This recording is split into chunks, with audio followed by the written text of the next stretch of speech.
গান শুনি আছে তেনেহলে সেই ধন কাৰ জেপলৈ গৈ আছে সেই কোটি কোটি টকা কাৰ হাতলৈ গৈ আছে কাৰ বেংক একাউণ্টত সোমাই আছে সেই কোটি কোটি টকা সেই হিচাপ আজি অসম আৰক্ষীয়ে CIDয়ে ল'ব লাগিব এই মুহূৰ্তত যি মুহূৰ্তত আপুনি মই সম্প্ৰচাৰ চাই আছো সেই মুহূৰ্ততো অসমৰ বিশ্বৰ চুকে কোনে কোনোবাই নহয় কোনোবাই জুবিন গাৰ্গৰ গীত শুনি আছে আৰু তাৰ বাবে জুবিন গাৰ্গে পাবলগীয়া ৰয়েলটি কাৰ একাউণ্টলৈ গৈছে সেইটো আজিৰ তাৰিখত গুৰুত্বপূৰ্ণ প্ৰশ্ন ফুল প্লেটৰ সহায়ত আমি জনাইছো গুৰুত্বপূৰ্ণ প্ৰশ্ন ডিজিটেল উপাৰ্জন কিমান জুবিন গাৰ্গৰ ডিজিটেল প্লেটফৰ্মত উপাৰ্জন কিমান আজিৰ তাৰিখত গুৰুত্বপূৰ্ণ প্ৰশ্ন জুবিন গাৰ্গৰ অবৰ্তমানত কোনে খাব সেই কোটি কোটি টকা সেই প্ৰশ্ন আজিৰ তাৰিখত আমি কৰিব খুজিছো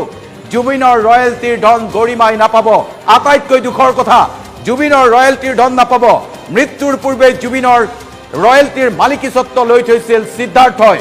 আৰু সিদ্ধাৰ্থ শৰ্মা হৈছে মিত্তল কোম্পানীৰ অথৰাইজ সিগনেটৰী যি কোম্পানীয়ে ইতিমধ্যে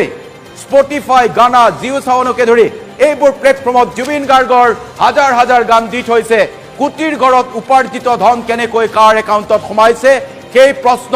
এই মুহূৰ্তত এইটো এটা বৃহৎ ইকনমিক এফেন্স নেকি টকাৰ কাৰণে মৃত্যুমুখলৈ ঠেলি দিয়া হ'ল নেকি জুবিন গাৰ্গক সেই প্ৰশ্ন কৰিব খুজিছো আপোনাৰ চকু কপালত উঠা এক তথ্য এই মুহূৰ্তত আমি আপোনালোকক জনাব খুজিছো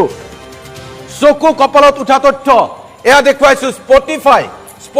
যি স্পটিফাইত আপুনি গান শুনে জুবিন গাৰ্গৰ গীতৰ ভিউজ 239 মিলিয়ন 141টা আছে জুবিনৰ গান 141টা জুবিনৰ গান আছে আৰু স্পটিফাইত 0.003 পৰা 0.005 USD লৈকে পইচা দিয়া হয় অৰ্থাৎ এবাৰ ষ্ট্ৰিমিং হলে এবাৰ বাজিলে আমি যদি এভাৰেজ 0.004 USD ধৰো 239 মিলিয়ন ইনটু কৰো অৰ্থাৎ পূৰণ কৰো তেনেহলে সেই পৰিমাণ কিমান হ'ব জানে আমেৰিকান ডলাৰ হিচাপত 9,57,593 ডলাৰ অৰ্থাৎ ভাৰতীয় টকাৰ হিচাপত এয়া 7 crores অলপ বেছি 7 crore 9 লাখ হ'ব আপুনি এই মুহূৰ্তত গুগল কৰি চাই ল'ব পাৰে যে USD 957,559 অৰ্থাৎ প্ৰায় 10,000 USD হলে 7 কোটিৰ অলপ বেছি হয় ভাৰতীয় টকাৰ হিচাপত অৰ্থাৎ স্পটিফাইৰ পৰা জুবিন গাৰ্গৰ গীতৰ উপাৰ্জন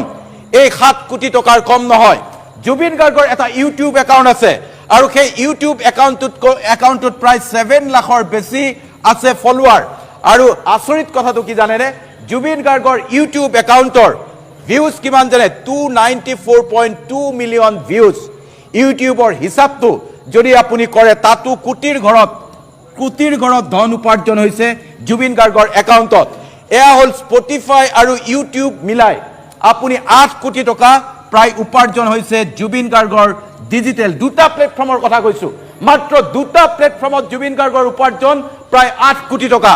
আৰু আপুনি যদি ৰাফ ধৰে উপাৰ্জন কমকৈ চাইছে মানুহে ইউটিউবত ভিউজ কম বুলি ধৰে ইউটিউবত 1000 যি CPM আৰু RPM থাকে তাত যদি আপুনি ৰেটটো লো বুলি ধৰে তথাপিও 5 কোটিৰ বেছি উপাৰ্জন জুবিন গাৰ্গৰ স্পটিফাই আৰু ইউটিউব প্লেটফৰ্মত এতিয়া ভাৰতীয় যিবোৰ ডিজিটেল প্লেটফৰ্ম আছে জিঅ' সাৱন গানা আপুনি সেইবোৰত গান শুনে তাত কিমান পইচা পাইছে সেই কথা এবাৰ আপোনালোকক ক'ব খুজিছো জিঅ' সাৱন বা এইবোৰে স্পটিফাইতকৈ অলপ কম পইচা দিয়ে ক্ৰিয়েটৰক আৰু সেই হিচাপত অৰ্থাৎ 5 পইচাৰ পৰা 6 পইচা পোৱা হয় 5 পইচাৰ পৰা 6 পইচা পায় ভাৰতীয় যিকেইটা আছে জিঅ' সাৱন আছে আৰু তাৰ পিছত জিঅ' সাৱনৰ উপৰি আছে গানা এই কেইটা প্লেটফৰ্মৰ বাহিৰেও আৰু কেইবাটাও ডিজিটেল প্লেটফৰ্মত আছে যিহেতু জিঅ' সাৱন আৰু গানাৰ কিমান আচলতে মিলিয়ন ভিউজ সেই হিচাপ ইণ্টাৰনেটত পাবলৈ নাই আপুনি ৰাফ যদি 200 মিলিয়ন চাইছে বুলি ধৰে 200 মিলিয়ন অৰ্থাৎ যিহেতু স্পটিফাইত 239 মিলিয়ন আছে এই যিটো জিঅ' সাৱন আৰু গানাত যদি আপুনি 200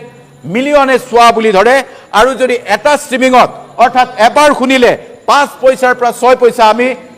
5 পইচাই যদি ধৰো তেনেহলে প্ৰায় অতি কমে চাইছে 5 পইচাকৈ চাইছে তেনেহলে সেই উপাৰ্জন হ'ব 1 কোটি টকা 5 পইচাকৈ যদি চাইছে আৰু ইয়াত এটা হিচাপ আছে আপোনালোকক চমুকৈ বুজাই দিছো যেতিয়া হাই ৰেট চলি থাকে হাই ৰেট চলি থাকিলে 30 পইচা পৰ্যন্ত পায় এটা গীতত আৰু 30 পইচা যদি পায় সেই পৰিমাণ হ'ব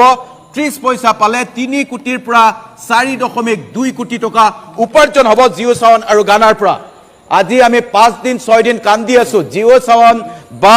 আপাৰ গানা বা স্পটিফাইত আমি সকলোৱে গান শুনিছো প্ৰতিটো ষ্ট্ৰিমিংত জুবিন গাৰ্গে ডিজিটেল পেমেন্ট পাব লাগে জুবিন গাৰ্গে সিএ কম্পোজাৰ অথৰ হিচাপে পইচা পাব লাগে সিংগাৰ হিচাপে পাব লাগে আৰু এই উপাৰ্জনৰ কিছু অংশ যদি আপুনি প্ৰডিউচাৰক দি দিয়ে তাৰ পিছতো জুবিন গাৰ্গৰ যদি আজি ডিজিটেল মাধ্যমত উপাৰ্জন হয় তেনেহলে সৰ্বোচ্চ হ'ব পাৰে 15 কোটি টকা অৰ্থাৎ আটাইবোৰ মিলাই 15 কোটি টকা উপাৰ্জন হৈছে জুবিন গাৰ্গৰ আৰু আপুনি সৰ্বনিম্ন যদি ধৰে সব হিচাপ বাদ দি একো নাই 5 কোটিৰ কম নহয় উপাৰ্জন এতিয়া সেই প্ৰশ্নটো হল এই 5ৰ পৰা 15 কোটি টকা কোনে খাব